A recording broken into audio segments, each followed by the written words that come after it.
Bem-vindos ao Esperança Cast, o podcast da Rádio Esperança FM de Novo Horizonte, onde apresentamos aqui na nossa rede os produtos, serviços, histórias inspiradoras e também as personalidades que fazem a diferença na nossa cidade e também na nossa região.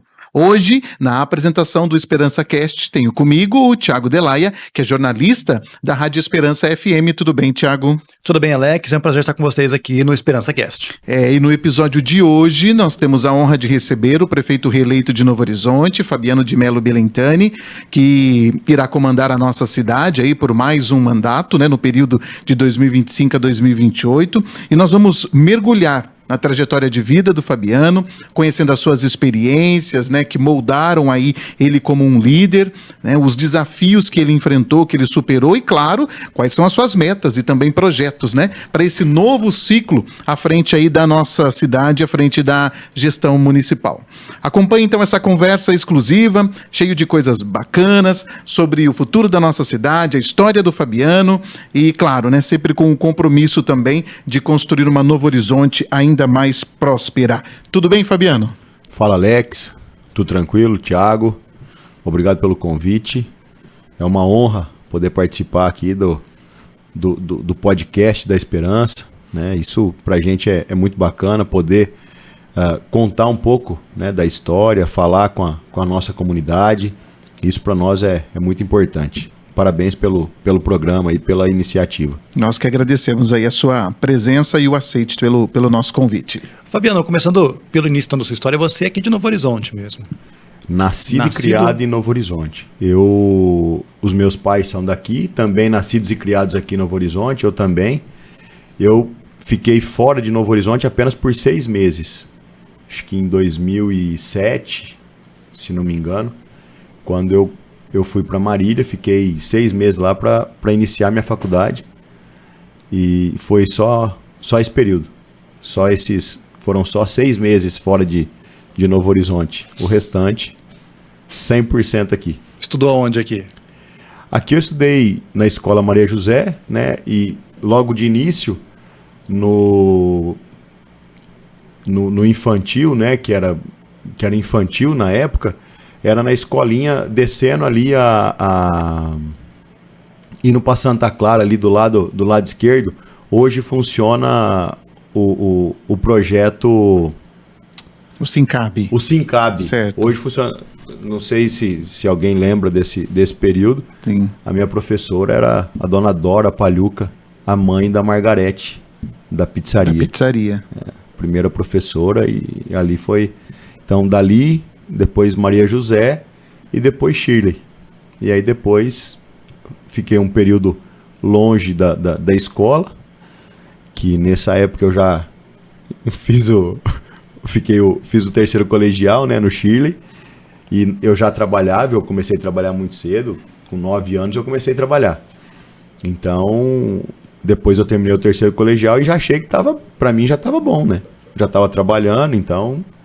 E aí depois eu fui fazer a faculdade, depois de 2 anos que eu terminei o colegial, aí foi que eu entrei, fiz o vestibular na Unimar, passei na Unimar, fiquei 6 meses lá, depois eu transferi para São Carlos, e aí eu viajava toda noite, Novo Horizonte, São Carlos, para Fadisc. Que chavinha que mudou quando você estava tranquilo? Acabei o colegial, para mim tá bom. De repente, o que mudou que você precisa da faculdade? O que foi o Na verdade, foi um aperto da minha esposa, que na época a gente namorava, e aí ela falou pra mim, olha, você tá... Na época eu já estava começando a mexer com boi de rodeio, então a minha paixão tava tudo certo, que era... Tava na área já que você queria e sonhava. Então eu tinha, eu tinha um salário que não era um bom salário, mas para um cara de 16 anos, 17 anos, então já tava bacana aquilo. E ainda eu tinha essa possibilidade de estar indo para rodeio todo final de semana. O que mais eu queria? Para mim tava tudo bem, eu tava pensando no hoje só, só naquele dia. Sim. E aí eu comecei a namorar a Cíntia, hoje minha esposa, e ela fazia faculdade de fisioterapia. Aí ela falou para mim, olha, eu acho que você precisa virar a chave. Não dá para você ficar desse jeito, né, pensando só no hoje. A gente precisa pensar no futuro e eu acho que seria bacana você fazer a faculdade. Mas o meu sonho era a medicina veterinária. Eu tinha e tenho, né? Loucura por bicho. Pra continuar no contato ali com os animais, que tinha loucura. relação com aquilo lá. É o que eu tenho relação diária. Então isso eu tenho uma relação diária com boi, com cavalo, eu tenho relação diária com isso. Eu tenho esse contato diariamente. E eu aprendo muito fácil. Então às vezes alguém vai lá na chácara fazer algum serviço, se eu ver uma vez eu já sei fazer. Na próxima eu faço. Sim. Então o meu sonho era isso. Até eu perguntei aqui, a gente estava montando algumas coisinhas, falei com o Thiago, é uma pergunta que eu preciso fazer para ele, porque é apaixonado por rodeio, tem aí a boiada, mas é advogado, né? Não é agrônomo, enfim, engenheiro agrônomo, coisa nesse sentido. E na verdade, Alex, a minha paixão seria veterinária, só que na época não tinha veterinária de um turno só.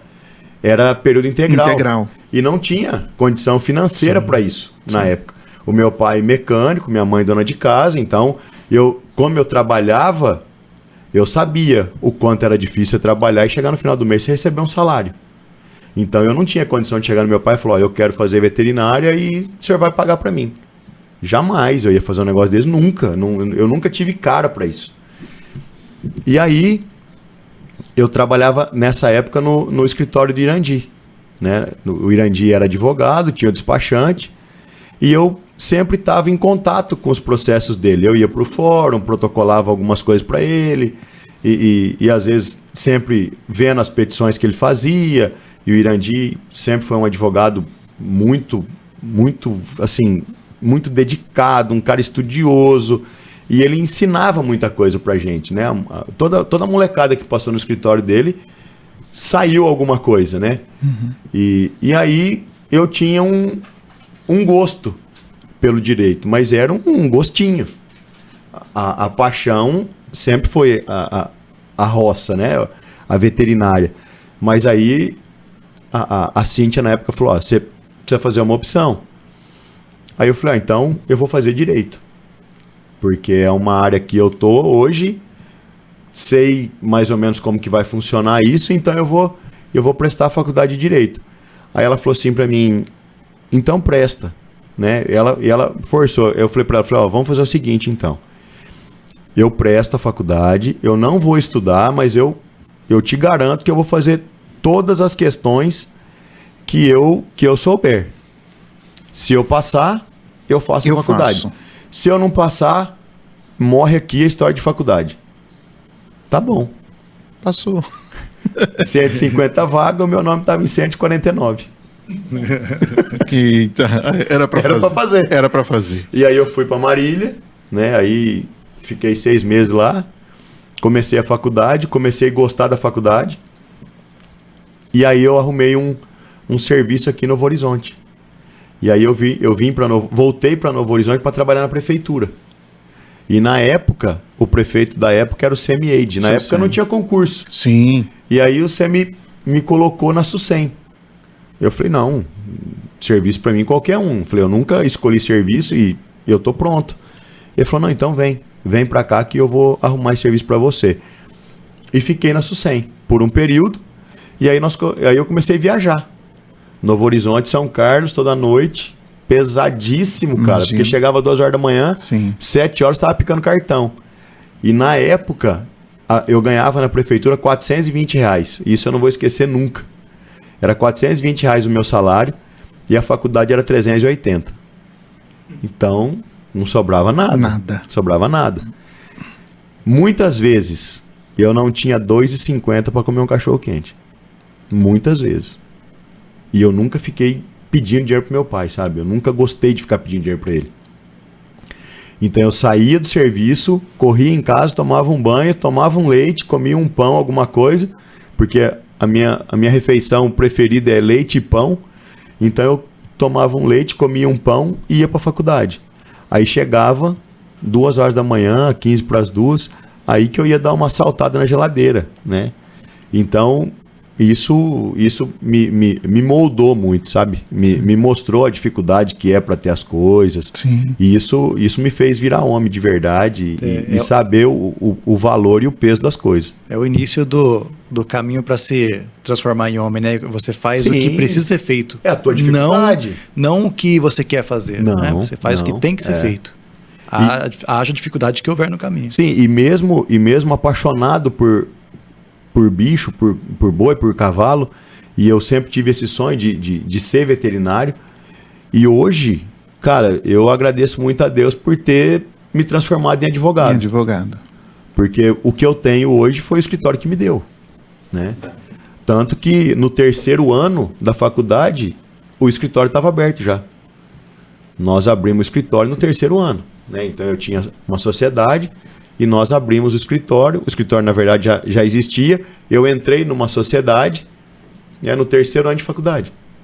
Então, isso foi me capacitando, me moldando. Eu fui ficando mais apaixonado ainda pelo direito. Depois, nesse período de SUSEM, eu fui transferido para o INSS.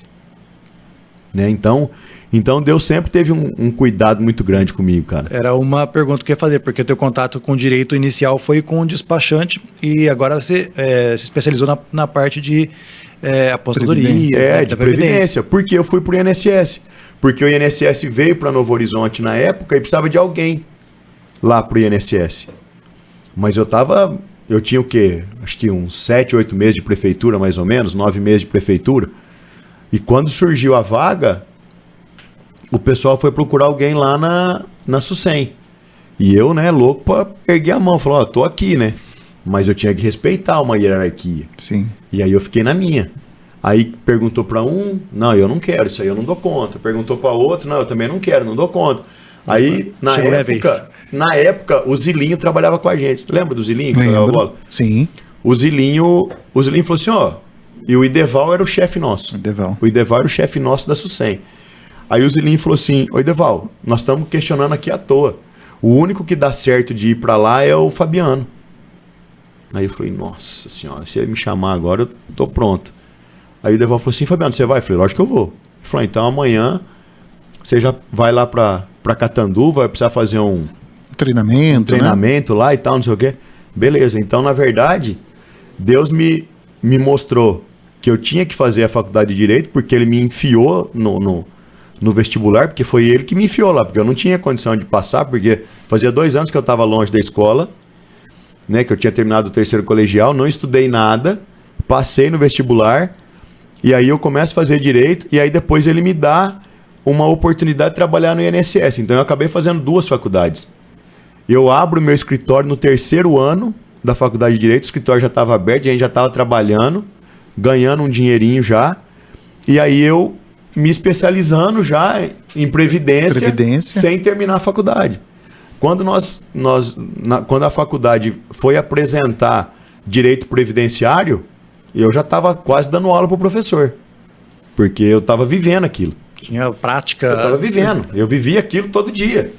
Então eu tinha uma capacidade de entender muito grande. E uma época que não tinha o meu INSS, não tinha nada disso, era tudo na papelada, na conversa e no telefone, né?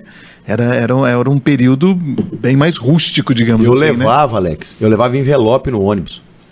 De Novo Horizonte a São Carlos eu ia trabalhando. Eu ia fazendo anotação, fazendo contagem de tempo de serviço, vendo se dava tempo de aposentadoria, se dava tempo de afastamento. Enfim, eu ia trabalhando. Daqui lá eu ia trabalhando.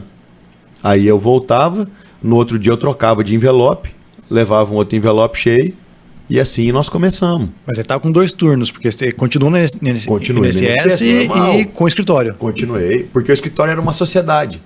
Então o escritório já estava aberto. E também via vantagem você estar no INSS também. Eles percebiam... tinha muita vantagem.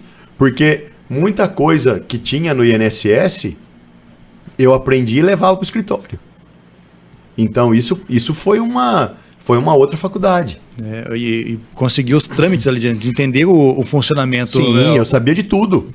Tudo que chegava de novo, chegava uma ordem de serviço, eu já lia a ordem de serviço para saber o que estava acontecendo.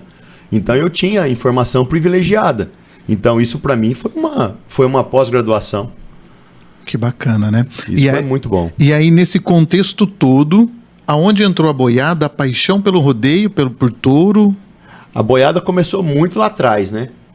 Eu sempre, mesmo trabalhando desde cedo, então, quando eu tinha oportunidade, eu ia aqui na Fazenda Balança, aqui do Adaldinho. Você foi peão, Fabiano? Chegou a montar? Por isso que comecei. Eu tinha, acho que na época eu devia ter uns 13, 14 anos mais ou menos. E aí eu comecei a montar. Mas eu montava escondido, que meu pai não queria, minha mãe não queria. Imagino. E aí eu comecei a montar e a gente ia ali na balança. Na época o recinto ainda tinha arena fixa, brete fixo, curral, tinha tudo. E a gente acabava fazendo umas artes ali, né? Então montava em boi, montava em vaca, o que dava certo, montava. E um dia chegou um caminhão de boi para experimentar um domingo de manhã.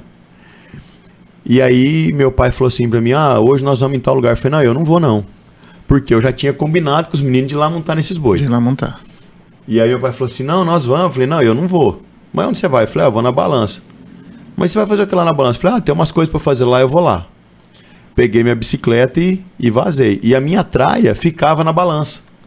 E eu largava lá, porque lá tinha um amigo que morava lá, né? O Ricardo Vilela morava lá. E eu largava minha traia lá, corda, espora, largava tudo lá. E pro meu pai não ver que eu tava montando, porque quando você monta em boi, o boi tem o couro dele tem uma sujeira, né? Assim, como se fosse uma cera, né? Então isso suja muita roupa. Aí eu peguei uma calça, cortei como se fosse uma bermudona nessa calça e eu vestia essa bermudona em cima da calça que eu ia. E aí eu deixava essa bermuda lá. Então sujava só a barra da calça. Não sujava a perna e a bunda. Uhum. Então eu fiquei assim enganando minha mãe muito tempo, né? Minha mãe e meu pai, mas eu achava que estava enganando, mas ela sabia. Já sabia. Sabia. E aí nesse domingo, cara, eu fui lá para montar. E aí o meu boi tava no brete, eu tava passando a corda e eu vi meu pai chegando no fundo do recinto. Eu desci, tirei minha corda e falei pros meninos, falei, vocês vão montando aí que meu pai chegou, vai dar ruim. E eu fiquei na porteira. Os moleques continuam montando e eu fiquei dando porteira ali. E aí meu pai ficou um tempo na arquibancada vendo, e eu pianinho. E a hora que eu cheguei em casa, aí meu pai falou pra mim, falou assim, o negócio é o seguinte, a tua mãe não aguenta mais, ela tá desesperada, então se for pra você montar, você pega suas coisas e vai embora. E aí você vai pro rodeio, você vai viver no rodeio. E aí você imagina, na época acho que eu tinha uns 15 anos, mais ou menos 16 anos, eu ia fazer o quê? Como que eu ia viver de rodeio com essa idade? Não dava, né? Não tinha condição. Aí eu falei não vou, não tem condição de viver de rodeio, né? Falei, tô começando. Eu falei, não, então vou fazer o seguinte, se você parar de montar, a gente começa a organizar, nós vamos comprar uns bois, você vai continuar no rodeio do mesmo jeito, mas aí você vai mexer com os boi teu. Eu falei, então, fechou. Porque do rodeio eu já sabia que eu não ia conseguir ficar longe. Sim. E aí eu comecei a mexer com boi, meu pai começou a incentivar, e aí nós começamos a ir pro rodeio. E hoje, onde eu vou, meu pai vai junto. Porque eu fiquei um tempo sem a boiada, sim, voltei, e eu vou pro rodeio e meu pai vai junto. Então, coisa, isso, né? É uma paixão mesmo, cara. Você não consegue ficar longe de jeito nenhum. Rodeio é um negócio que se você gostar, você não gosta, você ama. Nós somos leigos no assunto. Eu sou leigo no assunto. Eu gosto de ver as montarias. Quando eu vou lá no rodeio, eu gosto de ver toda aquela produção, na realidade, né? A gente que está na mídia gosta de ver aquela produção, o locutor, a entrada com um telão, tudo sincronizado. Aquilo para mim é uma loucura. Eu acho aquilo perfeito. Aonde o boiadeiro, o tropeiro ganha ali? O boi, ele tem que derrubar o peão. É. E aí, a partir dali, ele também tem uma pontuação, é isso? Hoje você tem um ranking, né? Você tem um ranking de pontuação. Hoje tem muito campeonato, né? Então, por exemplo, o rodeio nosso aqui foi o campeonato Roseta. Roseta. Aí você tem a CR, você tem você tem a CRP, que é o Rancho Primavera, você tem a PBR, você tem a Liga, você tem a Equipe Dezembro, enfim, tem um monte de campeonatos. Tem várias hoje, né? Então, dentro desses campeonatos, você começa a pontuar também a boiada. Da mesma forma que está pontuando os peões, pontua a boiada.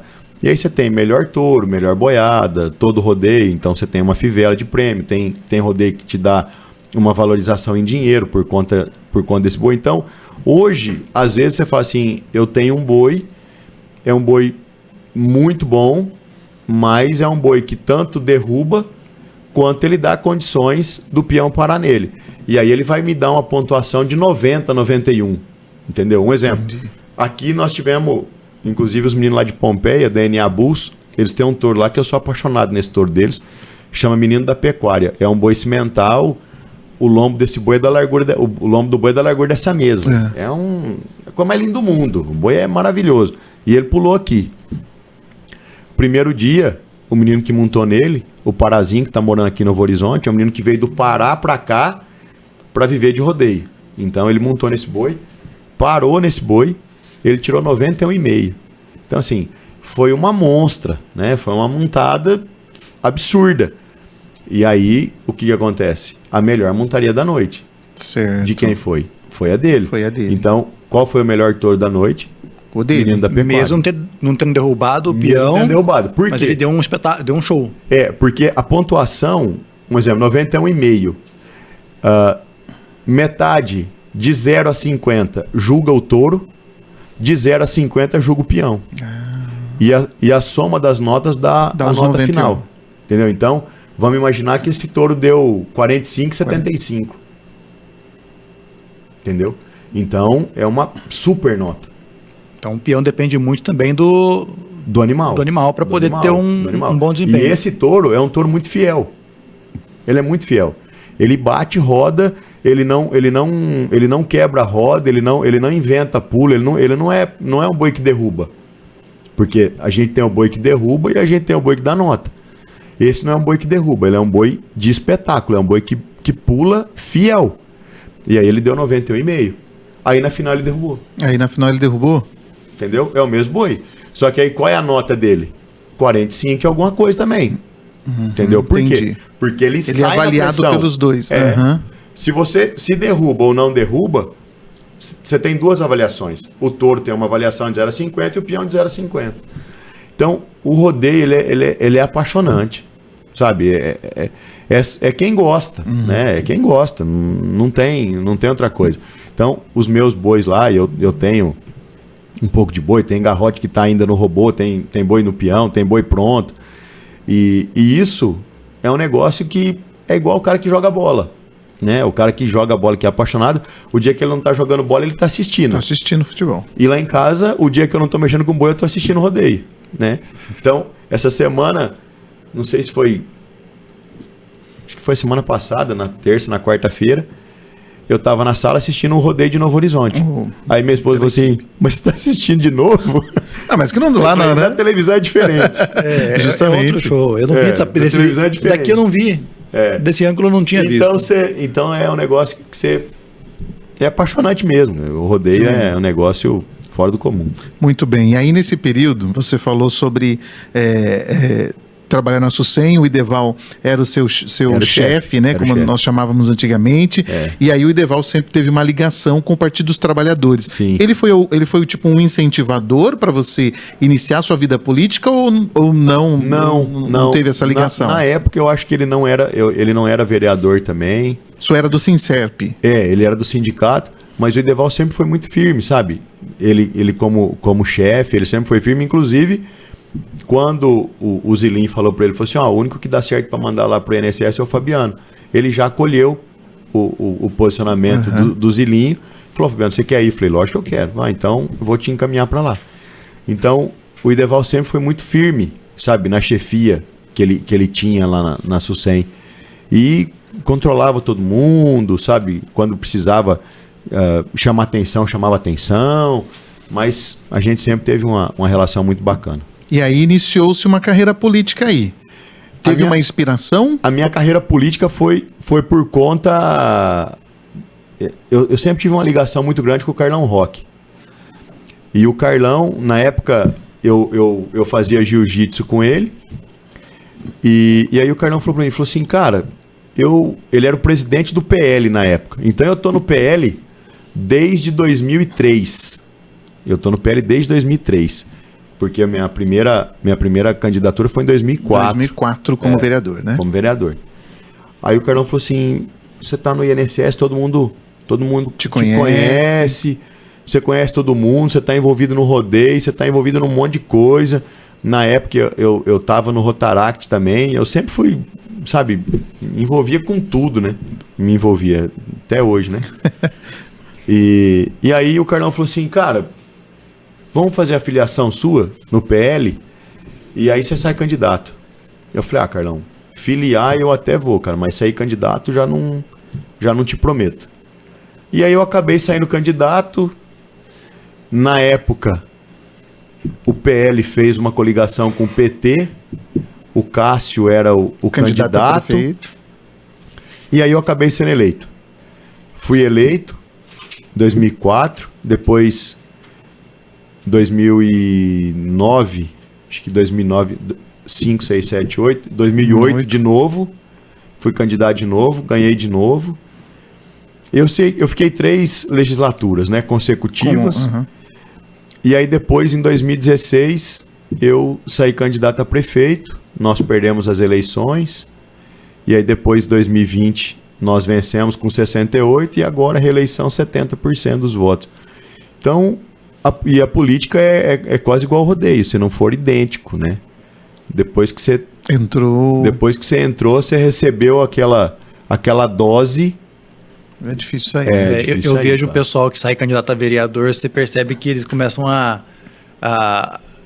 respirar um pouco daquilo lá, porque muda a maneira de eles verem as situações, de analisar as pessoas que estão no meio político e começa a ter todo esse caguete da política, né? Eu via o Adriano agora, o Douglas antes. O Douglas até hoje não foi candidato novo, mas ele fica acompanhando os bastidores porque estava envolvido. E quem esteve uma vez, mesmo que não participe mais de uma maneira, sempre está observando e de uma maneira diferente, né?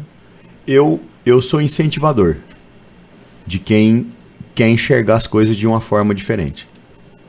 Eu acho que a gente precisa de gente nova na política. A gente precisa.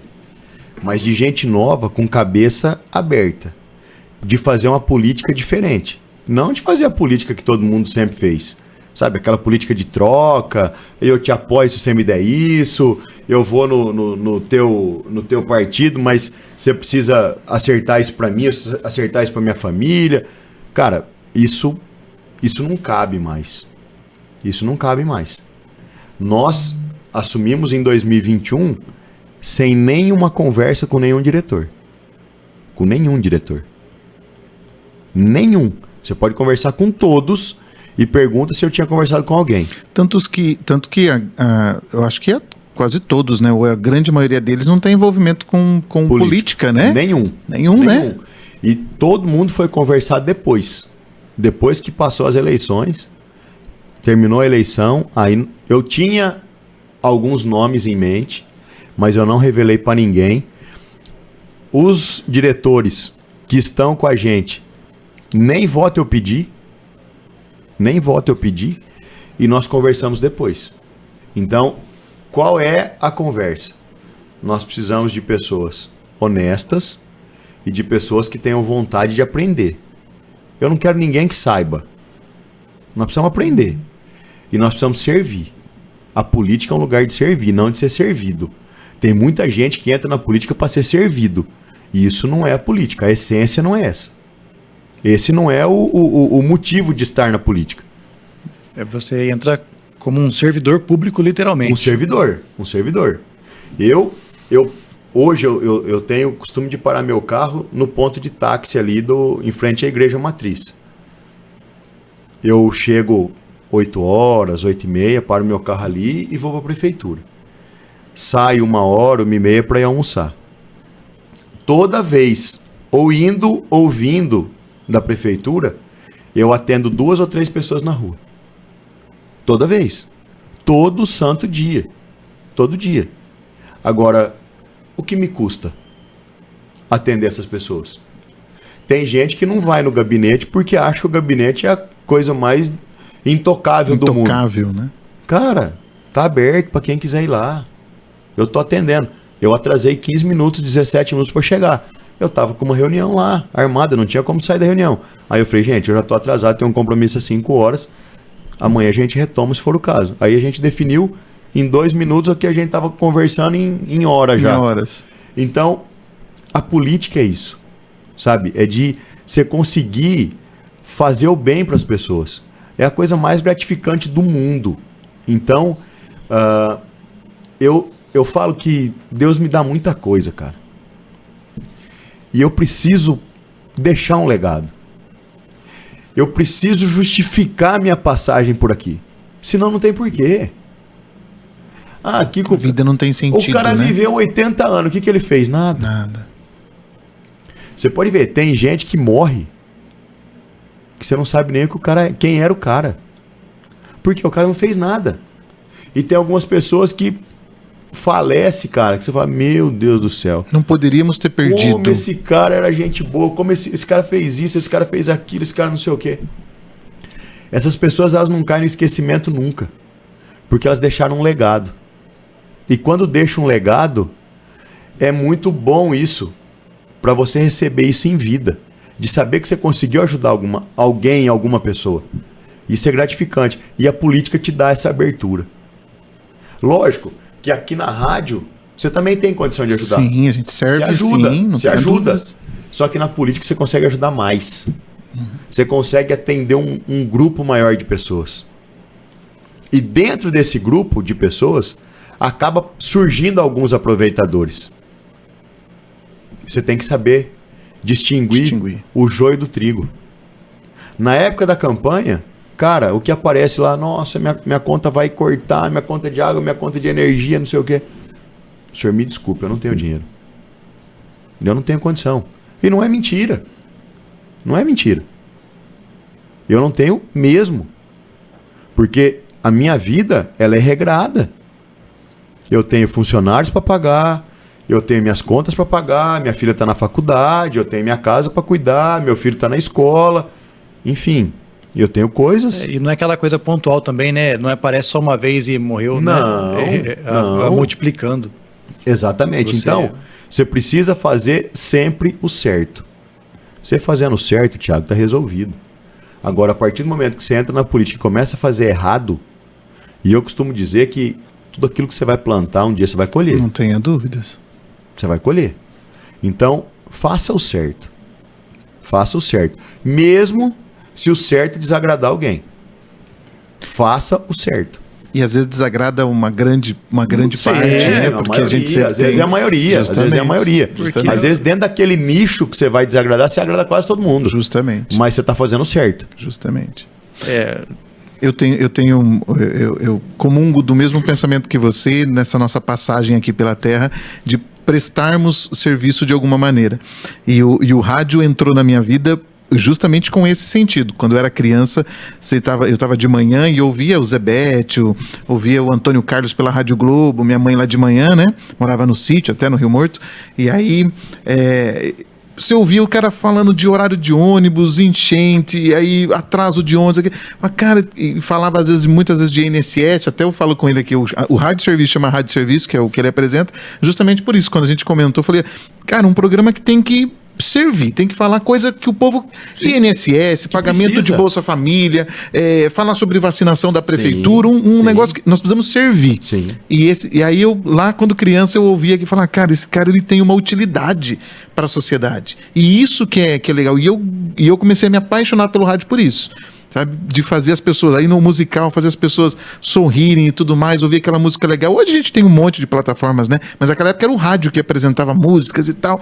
Falei, cara, é isso que eu quero fazer. Mas mesmo com todas as plataformas, não tem como tirar o locutor. Não, muito Não difícil. tem como tirar a emoção do locutor. Não tem. Você pode inventar 1000 coisas. Você pode inventar a inteligência artificial. Você pode fazer o que você quiser. Mas a emoção do rádio não tem. Justamente. De quem está atrás do microfone não tem. Até porque Quando você está ouvindo o rádio, a tua cabeça está te mostrando a imagem que você está ouvindo. Ele ajuda você a criar, sim, né, uma situação. Isso é maravilhoso. Justamente. Né? E a gente não pode deixar perder isso. Com certeza. E essa vontade de servir, quando você tem realmente essa vontade, você serve em qualquer lugar. Sim, justamente. Você serve em qualquer lugar. Eu comentei esses dias na faculdade, fui fazer uma aula na Fazar ali e falava para eles justamente isso. Você consegue ter esse mesmo sentimento que eu tive, né, de servir na administração, né, na contabilidade. Em qualquer setor da sociedade você consegue servir. Qualquer lugar. E isso vou falar, quando às vezes eles fazem alguma notícia, vem lá no WhatsApp. Eu perdi, eles falaram que hoje recebe que número do INSS. Isso para mim é de uma sim, pronto, tá aí, é isso. Era o que eu queria, tá aí, entregamos. Sim. Um que mandou, mas entregamos o produto. Era isso, mas maravilhoso. Isso é fantástico. Agora você imagina isso na política. Que você consegue, quanto que ela abrange, né? Você consegue atingir um número muito maior de pessoas. Então, exemplo, você faz o recap de uma rua. Cara, você atinge não só quem mora naquela rua, mas quem passa naquela rua todo dia. Todo dia. Então, às vezes você encontra uma pessoa, e de um tempo pra cá eu fiquei meio ruim pra guardar nome, sabe? Não sei se a idade vem chegando, né? Então você acaba... Às vezes a pessoa... Eu tô culpando o Covid, tá? Mas eu não posso mais fazer isso, porque eu peguei Covid faz sei lá quanto tempo. Eu tô culpando o Covid, gente. Depois do Covid eu fiquei esquecido. Nossa. E aí a pessoa chega e fala assim, pô, Fabiano, cara, eu preciso te agradecer. Aí você começa a olhar e fala, o que eu fiz será pra essa pessoa, né? Pediu, eu fiz alguma coisa e não lembro mais. Não. E aí a pessoa te agradece, assim, mas agradece muito, cara, muito obrigado que você fez pra minha família, não sei o quê. Cara, eu tô à disposição, que você precisar. Não sei quem é, não sei o nome e não sei o que eu fiz. Cara, pra mim isso é a melhor coisa do mundo. A melhor coisa do mundo. É a melhor coisa do mundo. Quer dizer que você fez o trabalho bem feito, né? E eu fiz, Thiago, sem pretensão nenhuma. Porque se eu tivesse pretensão, eu sabia quem era. Sim, justamente. Porque eu ia querer alguma coisa em troca. Ou eu ia lá buscar um voto em troca, ou eu ia pedir alguma coisa pra ele. Alguma coisa eu ia querer em troca. Mas não, eu fiz e entreguei. Eu só fiz. Então, isso não tem preço, cara. Isso é bom demais. E a política, ela te dá isso. Sabe? Ela te deixa fazer isso. Isso é muito gratificante, cara. Isso é bom demais. Como vereador, você ficou 12 anos. 12 anos. O que foi a tua maior... você olha como vereador, aquela época que foi mais frustrante, que te trouxe mais alguma realização maior e dificuldade também como vereador? Porque foram 12 anos, né? 12 anos. De trabalho. Foi muito tempo. O vereador ele tem muita dificuldade, né? Quando a gente sai candidato pela primeira vez, você acha que você vai mudar o mundo. Você fala, não, porque eu vou fazer isso, vou fazer aquilo. Não vai fazer nada. Você não vai fazer nada, porque você depende do prefeito para fazer. Então você não vai fazer. Então você tem esse problema, né?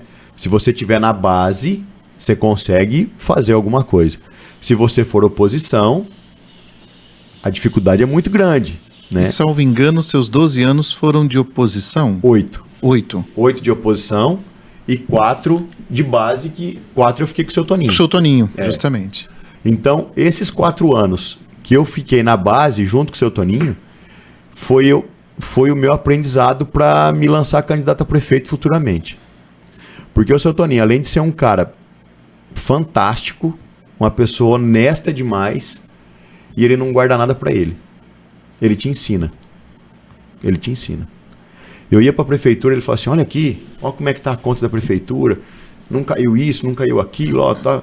E ele faz tudo na caneta. Pois é, eu visitei várias vezes. Ele faz na caneta. Ele não usa calculadora, ele não usa celular. Você vai falando com ele vai somando e vai falando, e vai somando de cabeça. Eu nunca vi um negócio daquele. Sim, é isso mesmo. Seu Toninho é um fenômeno. Aquele homem é um fenômeno. E eu sou fã dele, porque ele me ensinou muita coisa.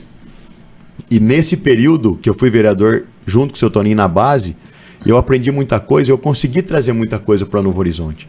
Então, eu tinha abertura com os deputados, eu ia para São Paulo, eu viajava. Então, a gente conseguia trazer uma demanda, trazer uma emenda, trazer uma obra. a gente foi trabalhando junto. E o seu Toninho me mostrando algumas coisas da administração que eu fui me apaixonando por aquilo. E aí depois eu vi o seu Toninho ser traído no último ano de gestão dele. Aquilo, cara, me deixou extremamente puto, né? Porque eu sempre achava que ele não merecia aquilo. E sempre achei que ele não merecia aquilo. Porque ele pegou algumas pessoas que fazia parte do governo anterior, que era o governo do Toyota. Ficou todo mundo dentro do governo dele, ele confiou piamente em todo mundo e depois todo mundo traiu. Todo mundo virou as costas do pessoal que ficou.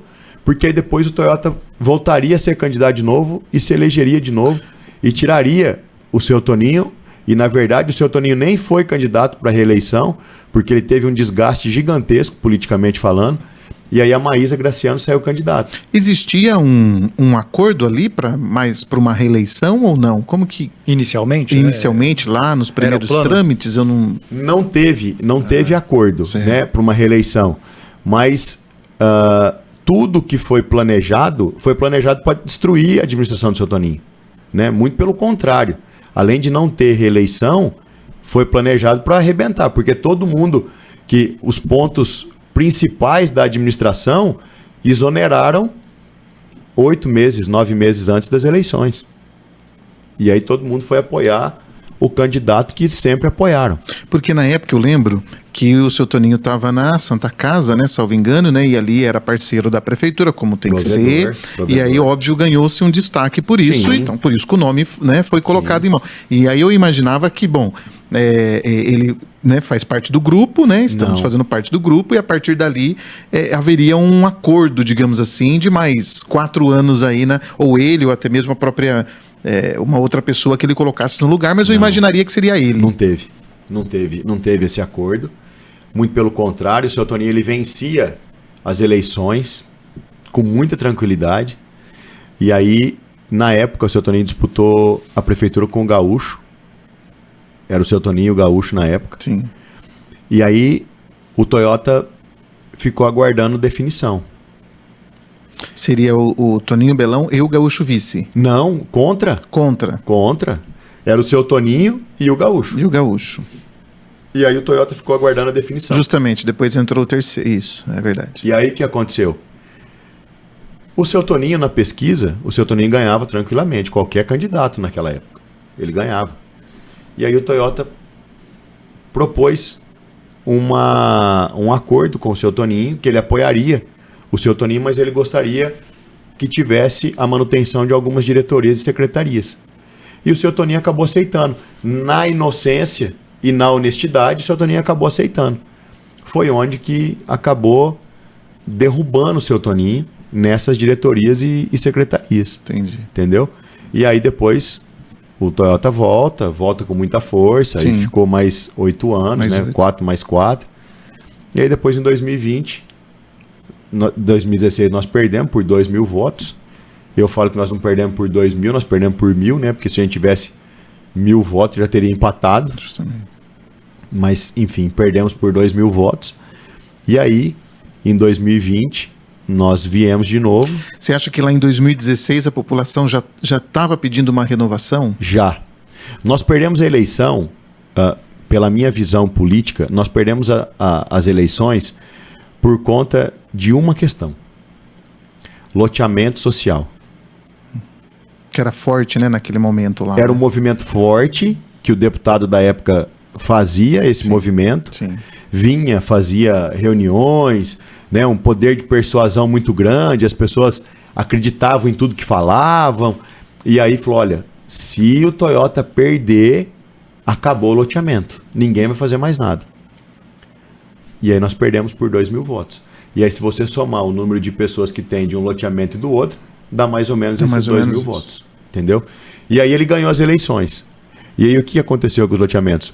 Continuaram parados, nós entregamos um e agora nós temos que entregar o outro. Vocês entregaram o Taquaral? O Taquaral. O Taquaral já está pronto. O Taquaral já tem casa, tem um monte de casa construída. Já tem gente morando lá. Que bacana. Tem gente morando lá. E agora a Cana do Reino, que é um Reino. sonho aí de muitos, né? Porque... A Cana do Reino nós vamos ter que investir ali mais ou menos uns 7 milhões Ali tem a estrutura de asfalto, já está com... Uma parte nós fizemos de asfalto, mas tem agora galeria de água pluvial, guia, sarjeta, pavimentação, tem ainda uma série de coisas que a gente precisa investir ali ainda.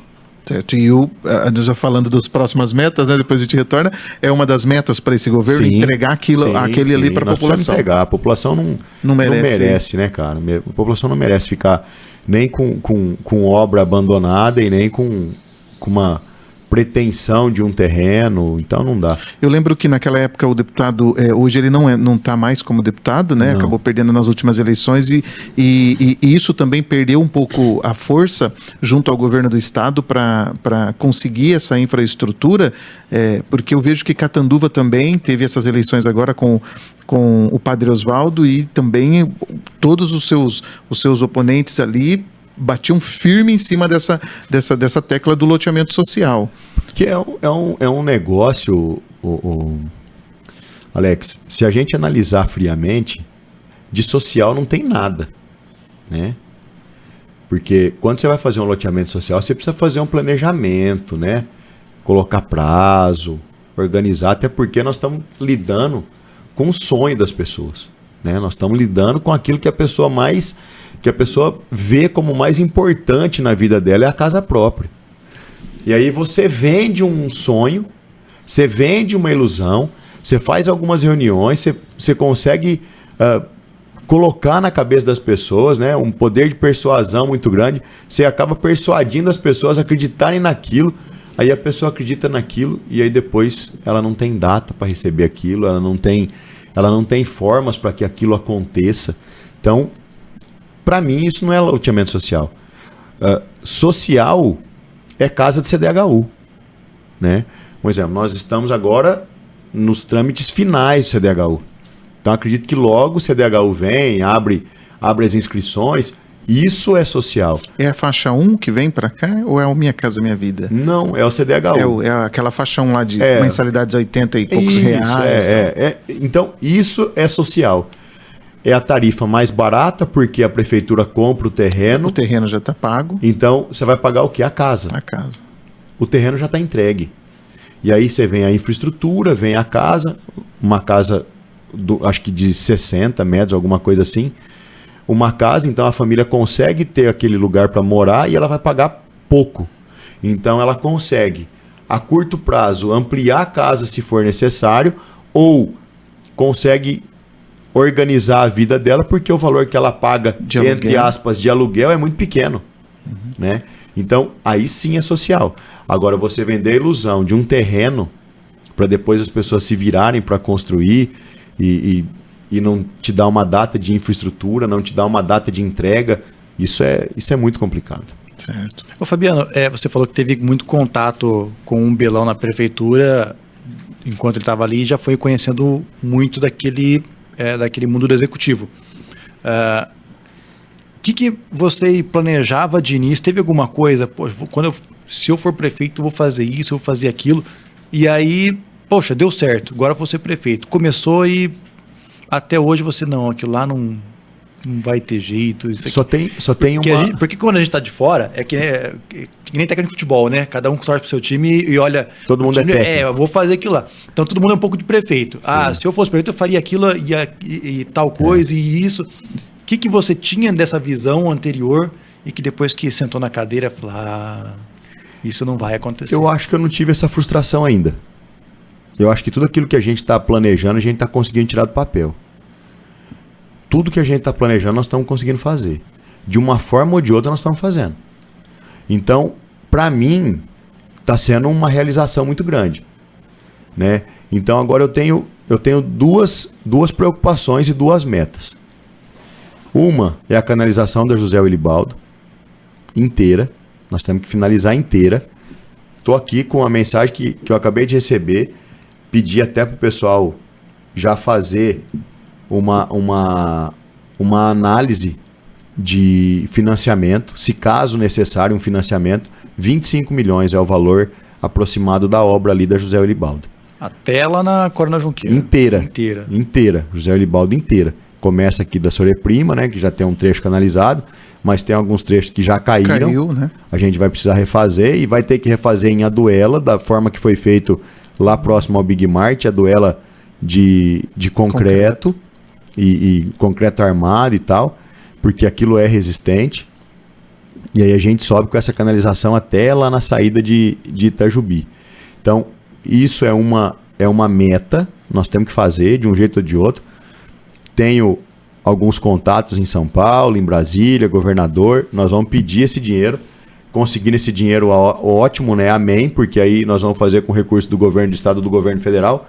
Não recebendo esse recurso, nós vamos verificar, lógico, com muita responsabilidade, os caixas, o cofre da prefeitura, se suporta pagar esse financiamento, nós vamos fazer com recurso próprio.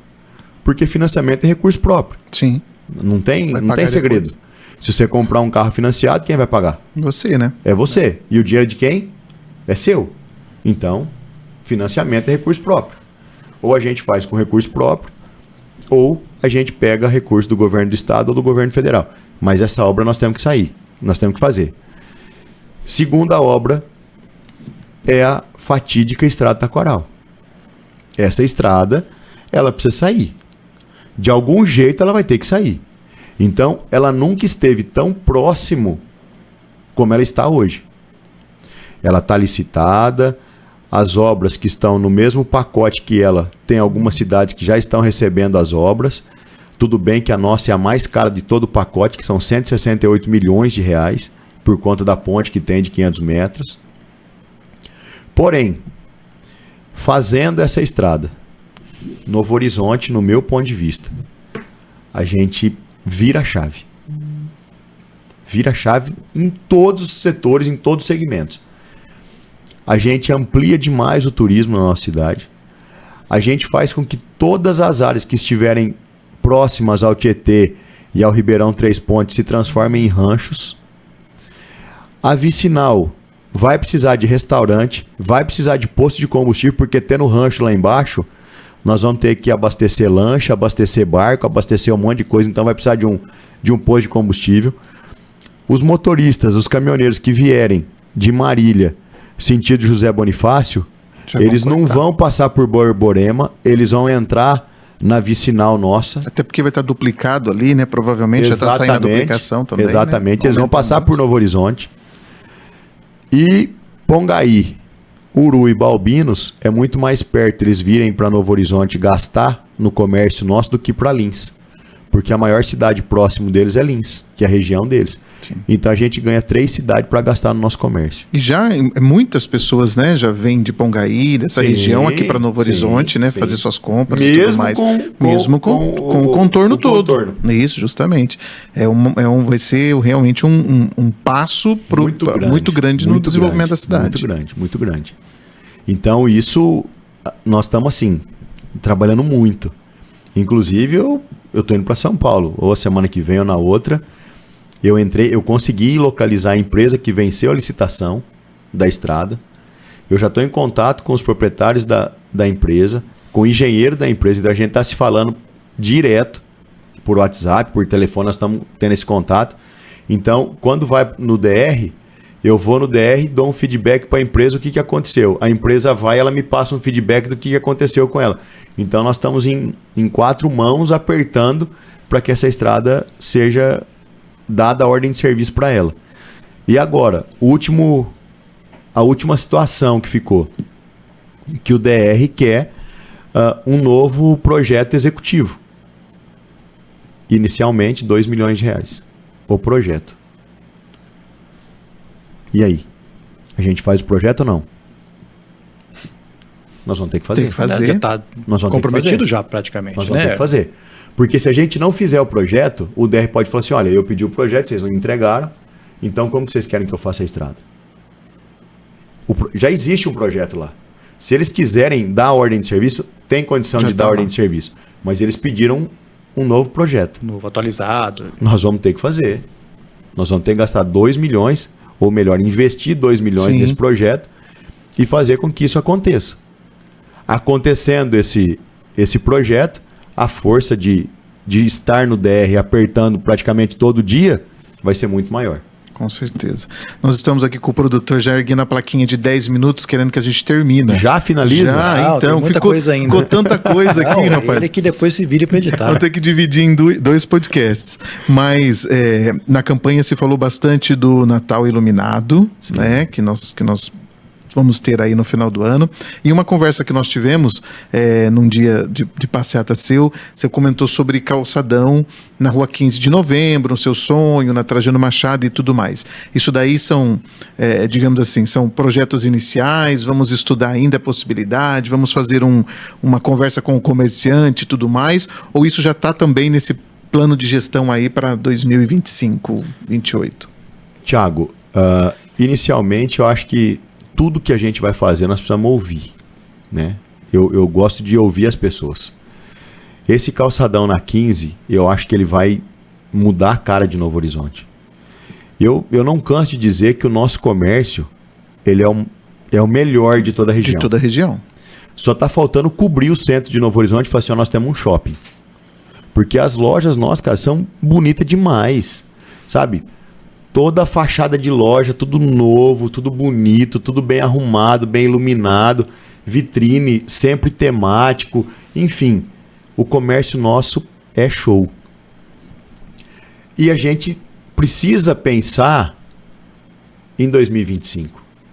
Mas a gente precisa pensar em 2025 recebendo torcida do Flamengo, do Palmeiras, do Botafogo, Atlético Mineiro, porque o Novo Horizontino vai para a Série A. Eu não tenho dúvida disso. Eu não tenho dúvida. O time está empenhado, o Eduardo está empenhado, a diretoria está empenhada. Não tenho dúvida. Nós vamos subir. Nós vamos subir. Com esse acesso para a Série A, hoje Novo Horizonte ela já está sendo reconhecida por uma... Como eu posso te dizer? Por uma curiosidade. Como que uma cidade de 45, 50 mil habitantes tem um time disputando acesso da elite do brasileiro? Hoje todo mundo vê Novo Horizonte com uma certa curiosidade. O ano que vem, eles virão Novo Horizonte como realidade. Realidade. E aí, o que nós temos para oferecer? Como que está a nossa rede hoteleira? Como que está a nossa rede de restaurantes, bares, lanchonetes, comércio de forma geral? Então, hoje, nós não temos uma rede hoteleira que consegue abraçar, que consegue atender. Mas hoje existe o tal do Airbnb. E aí? Vamos trazer isso para Novo Horizonte? Nós temos um monte de área de lazer em Novo Horizonte. Sim. Vamos criar um mecanismo para que isso sirva como acomodação? Porque nós vamos ter que fazer alguma coisa. Sim. E nós temos 3 meses para isso. Nós não temos mais do que isso. Nós temos 3 meses para organizar, para repaginar Novo Horizonte. Então, é tudo muito rápido. Sim. E chegando as pessoas aqui, nós temos que, entre aspas, vender Novo Horizonte. Vender Novo Horizonte. E esse vender Novo Horizonte já começa pelo Natal. Vocês participaram do Natal do ano passado? Sim. Em que momento a gente conseguia juntar mais de 10 mil pessoas na praça num dia de lançamento de Natal? Fala pra mim. Muito difícil. Eu nunca vi. Eu nunca vi. Novo Horizonte com tanta gente igual estava naquele lançamento. Esse ano é 1º de dezembro de novo o lançamento do Natal, que é a parada de Natal. Certo. Parece que esse ano é num domingo. Nós tivemos uma conversa já essa semana. Hoje é terça? Terça. Minto, semana passada então. Acho que na quinta-feira da semana passada ou na sexta. Com a associação comercial e alguns comerciantes. O que nós pedimos? Para abrir o comércio no domingo. Já ali a partir do dia 1º, né? Dia 1º. Porque virão para Novo Horizonte pessoas de toda a região. De repente o cara está em Novo Horizonte, ele vê um negócio bacana na vitrine.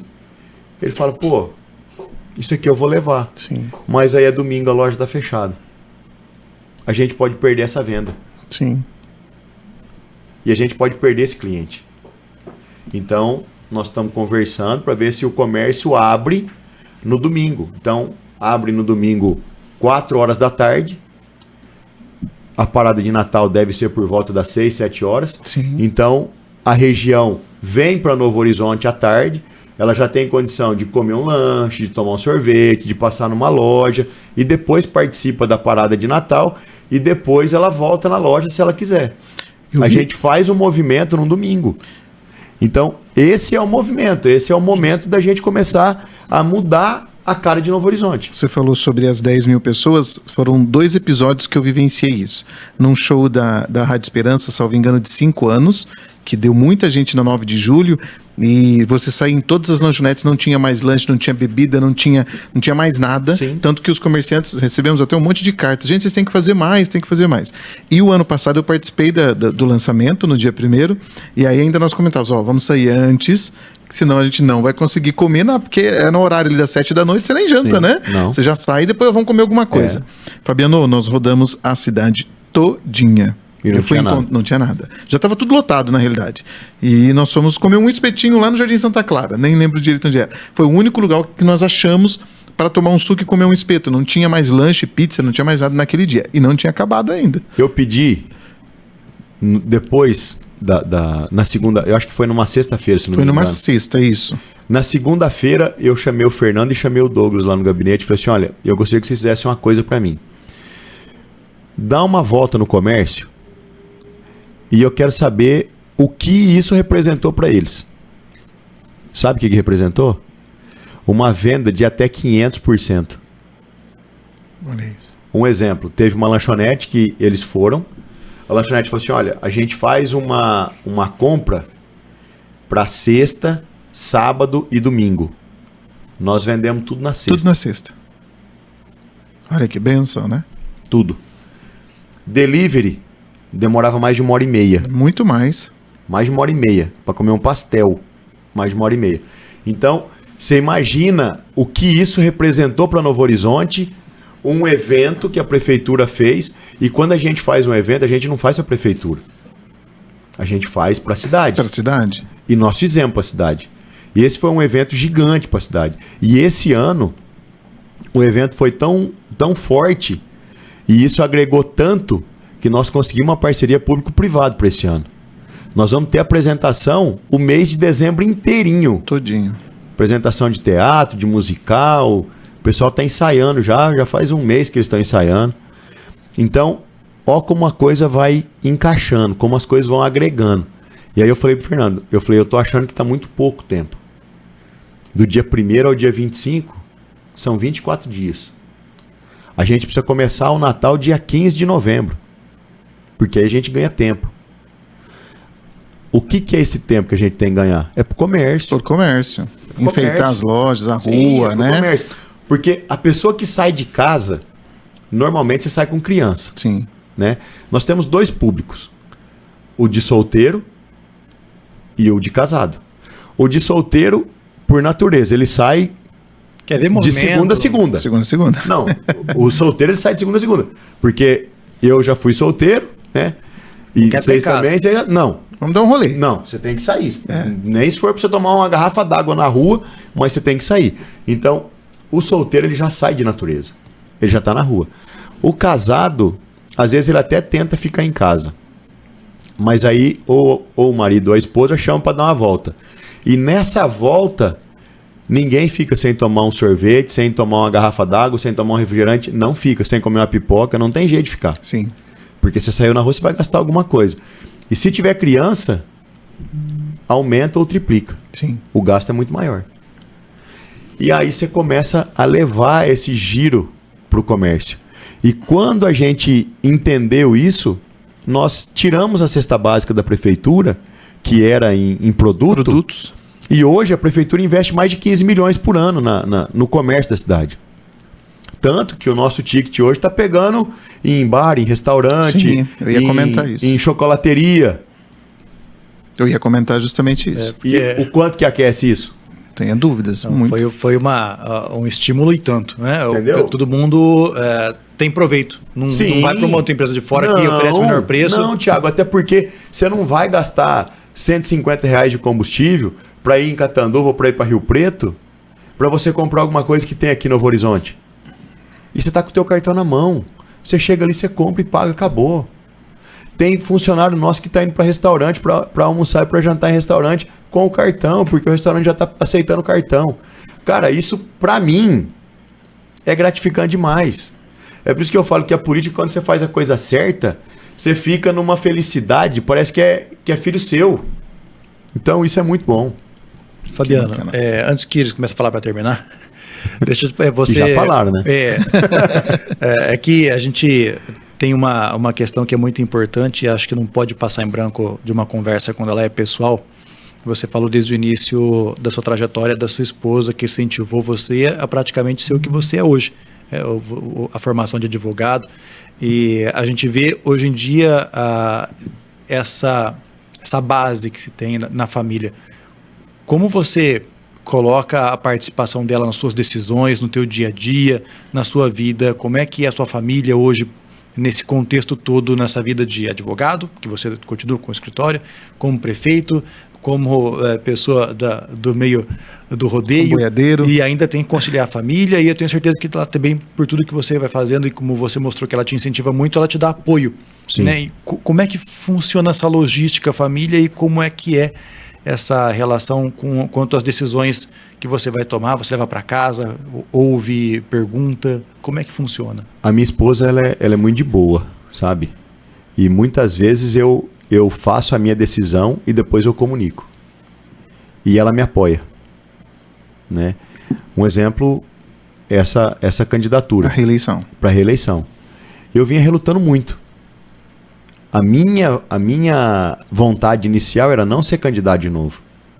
Porque eu tinha feito 4 anos e eu, assim, no meu julgamento, eu considerei esses 4 anos que nós fizemos na Prefeitura de Novo Horizonte bons. Eu achei que a gente conseguiu dar uma cara para a cidade, a gente conseguiu avançar. E aí eu falei, bom, eu acho que eu fiz uma parte, eu deixei uma semente. O legado está aí. Deixei também uma semente.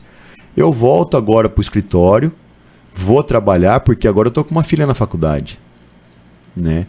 E eu tenho um pai e uma mãe que me educou muito bem e me educa até hoje, né? Porque pro pai e pra mãe o filho não cresce nunca, né? Vocês sabem disso, né?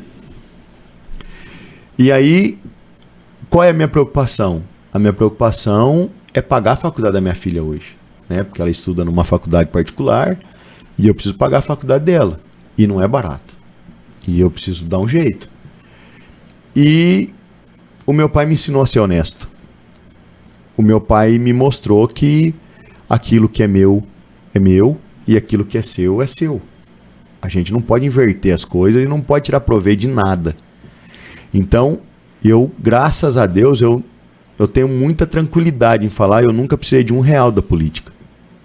De fazer propina, de nada. De nada. E isso me preocupava muito. Mas as coisas foram caminhando, e aí as pessoas, não, Fabiano, acho que você tem que ficar mais 4 anos e tal, não sei o quê. E por mais algumas outras questões, que não tem necessidade de expor aqui, e aí foram começando a surgir alguns nomes. Aí eu falei, eu sou candidato. Eu sou candidato porque eu acho que dá pra gente tocar mais um período, a gente não pode retroceder e nós vamos tocar. E aí eu falei pra ela, olha, eu vou registrar minha candidatura de novo. Ela só falou o seguinte, eu tô com você. Aquilo que você decidir, nós estamos juntos. Então, a família pra mim, ela é muito importante, sabe? E você é casado, Thiago? Não? Casado. O Alex também, né? Eu vejo a família assim. Você tem uma possibilidade de estar ou não com a tua esposa.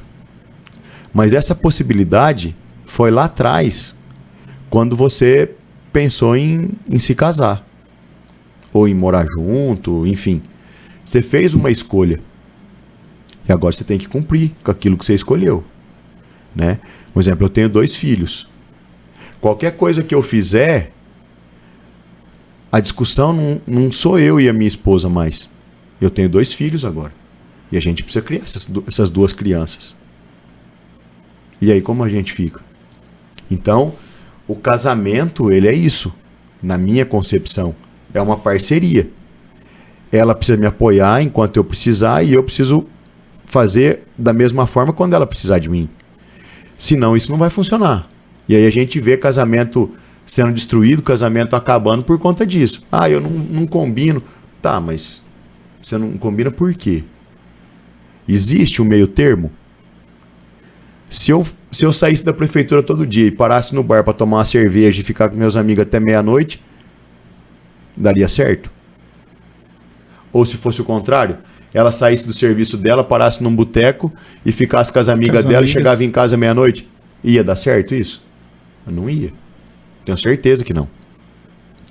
Então, em casa, a gente conversa. A gente conversa muito, a gente troca muita ideia, a gente se alinha muito.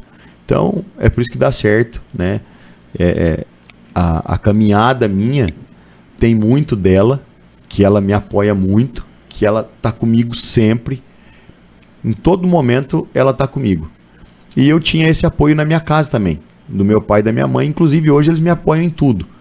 Então, isso é muito bom pra gente. Isso nos dá a sustentação para que a gente possa caminhar. Então, como você disse, eu tenho um monte de coisa para cuidar. Eu tenho escritório, eu tenho prefeitura, eu tenho família, eu tenho a minha chácara, tenho o gado, enfim, tem uma série de coisas que eu preciso mexer. E isso é de segunda a segunda. Eu não tenho sábado, eu não tenho domingo, eu não tenho nada. Eu toco. Na minha vida eu preciso tocar. E eu preciso ganhar dinheiro para eu poder suprir a necessidade da minha casa, suprir a necessidade da minha filha que hoje está morando em Rio Preto. Eu preciso pagar, eu preciso resolver. E sem propina. Seria muito fácil eu pegar 10% de uma empresa, 5% de outra, uma propina disso, uma propina daquilo, e ia estar resolvido. Como muita gente faz. Mas e depois? Eu vou olhar na cara da minha filha e falar assim, eu paguei sua faculdade. E aí lá na minha consciência ela vai falar assim, mentira, você não pagou a faculdade de ninguém. Você pegou dinheiro que não era seu para pagar a faculdade da tua filha. Porque a consciência cobra. E não tem como você ficar longe dela. E a hora que você coloca a tua cabeça no travesseiro, tudo aquilo que você fez, desculpa a expressão, mas tudo que você fez de merda, a tua consciência vai te mostrar naquela noite. E ela vai te cobrar por muito tempo. Às vezes você pode até esquecer um pouco. Mas primeira coisa que acontecer, a tua consciência vai te cobrar. E aí? Como que você fica nessa? Olhar pra tua filha e falar assim, puta, eu tô pagando tua faculdade, mas o dinheiro não é meu. Eu não precisei ralar pra pagar a tua faculdade. Hoje não. Hoje a minha filha sabe cada centavo que eu tenho que trabalhar para pagar a faculdade dela. Ela sabe disso. Fabiano, esse programa vai ao ar no dia 28, o dia que Novo Horizonte completa 107 anos. 107 anos. Né? Qual que é a sua mensagem para a população de Novo Horizonte e a sua visão também, né? Desses próximos 4 anos, do futuro de Novo Horizonte, nesse dia tão especial para a gente? Alex, falar de 107 anos de Novo Horizonte é algo muito grandioso, né? Se a gente analisar a história de Novo Horizonte, né? Novo Horizonte, ela vem numa evolução muito grande, Novo Horizonte muito bem localizada, Novo Horizonte de gente trabalhadora, de gente honesta, uma cidade extremamente acolhedora. Quem passa por Novo Horizonte não esquece de Novo Horizonte, né? Não esquece daqui. E aí a gente faz 107 anos, exatamente no momento onde a cidade está em pleno crescimento, em plena expansão, onde Novo Horizonte está sendo conhecida, né? E vai ficar reconhecida a partir de 2025, nacional e internacionalmente, por conta do Grêmio Novo Horizontino, por conta das empresas que nós temos em Novo Horizonte, por conta do povo de Novo Horizonte. Então, esse é o momento, né? Então, a mensagem que eu quero deixar, né, para a comunidade, para que a gente realmente sejamos Novo Horizontinos. Que a gente tenha Novo Horizonte como um berço. Que a gente tenha Novo Horizonte como uma vitrine né? E que nós possamos levar Novo Horizonte para todo lugar que a gente for. Porque Novo Horizonte depende de cada um de nós. Novo Horizonte não depende da prefeitura, Novo Horizonte não depende da Esperança FM, Novo Horizonte não depende de um ou de outro. Não, Novo Horizonte depende de todos nós. Se todos nós fizermos diferente, nós vamos ter uma cidade muito diferente. Nós vamos ter uma cidade muito grande em muito pouco tempo. Porque a gente está numa pegada muito boa. O turismo está crescendo muito. A gente está vendo as pessoas querendo vir para Novo Horizonte, para morar em Novo Horizonte, para investir em Novo Horizonte. Então, o momento é esse. Esse é o momento. A gente não pode perder esse embalo de Novo Horizonte. Então, que esses 107 anos, né, Novo Horizonte, uma jovem senhora, né, uma jovem senhora de apenas 107 anos, que está muito bem localizada, banhada pelo Rio Tietê, que por 107 anos não explorado até agora. A gente precisa explorar esse rio. Nós temos muita coisa para fazer por Novo Horizonte, mas a gente precisa fazer diferente. A gente precisa se arriscar. Eu costumo dizer que entre a dúvida de fazer e o medo de se arrepender, a gente precisa fazer. A gente precisa se arriscar. E agora é o momento. É o momento de se arriscar, é o momento de investir, é o momento de cobrar, é o momento de fazer com que a cidade cresça. Então, parabéns Novo Horizonte, parabéns à população de Novo Horizonte, e que juntos a gente possa fazer com que a nossa cidade seja surpreendente. Que Novo Horizonte, por esses anos vindouros, seja realmente a menina dos nossos olhos, e que todo mundo possa enxergar Novo Horizonte da mesma forma que a gente enxerga e amar Novo Horizonte da mesma forma que a gente ama. Com certeza, eu creio que os próximos anos serão de muitas oportunidades para todos os novo-horizontinos, e a gente tem que aproveitar isso, né? Não tenho dúvida disso. Tiago, ficaríamos aqui um monte, né? Mas o telefone não para, né, do Fabiano, e tem muita coisa. Eu gostaria muito de saber sobre bastidores de política e tudo mais, que a gente pode marcar, né, uma nova data aí. Pode marcar outra eu entrevista, queria né? saber também do torcedor do Novo Horizontino, que diz que grita e xinga um monte lá. Nossa, mas agora nem tá indo direito, que eu não tô vendo. Não, eu tô em todos. Tô em todos, mas tá mais tranquilo agora, né? Não, tá do mesmo jeito, não mudou nada. Cara, chega no campo, transforma, né, cara? Esse time... lá você não é prefeito, lá eu sou o torcedor. Sou o torcedor, né? Não. Eu continuo sendo o mesmo Fabiano de sempre. A única coisa que eu tenho um cargo agora que eu preciso trabalhar em prol de 50 mil patrões. Né? Então isso não é fácil. Do mesmo jeito, né? Sem mudar a personalidade. Mas eu vou continuar sempre do mesmo jeito, vou continuar indo no campo do mesmo jeito, xingando do mesmo jeito, sentando no mesmo lugar que eu sempre sentei. E pronto. E isso desde o comecinho, que eu ia fazer as transmissões, hoje não vou mais, no mesmo lugar eu tô. Desde a A3, o Fabiano tá lá aqui, ó. Do mesmo jeito, não muda nada. Muito bom.